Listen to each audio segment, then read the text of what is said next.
Mother's Day coming this weekend, one of the busiest weekends of the year, especially for florists. And with gas prices potentially driving up delivery costs, shoppers may be watching their budgets a little closer.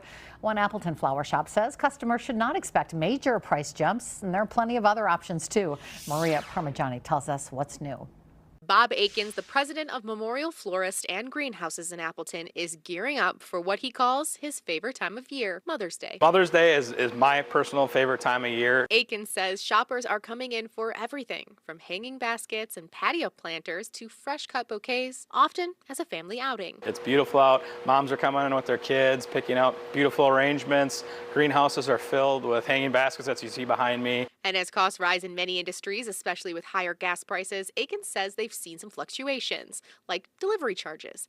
But it won't translate to a big sticker shock for Mother's Day shoppers. We maybe see an uptick in like a delivery charge or something like that. He says overall customers should expect pricing to look familiar. You're not going to see huge increases, for Mother's Day. And when it comes to what's trending this Mother's Day, Aykens says what people buy can depend on the forecast. Sunny days tend to bring out patio planters, while rainy weather can push customers toward fresh flowers. If Saturday is beautiful out, hanging baskets and patio planters are what goes. If it's gloomy and rainy, then it seems like more fresh flowers go. And so weather definitely dictates it. On top of flower sales, the shop also offers different experiences like plant bingo with a wine bar. Aykens says he doesn't anticipate any sudden price hikes for those either. In Appleton, Maria Parmigiani, Action 2 News.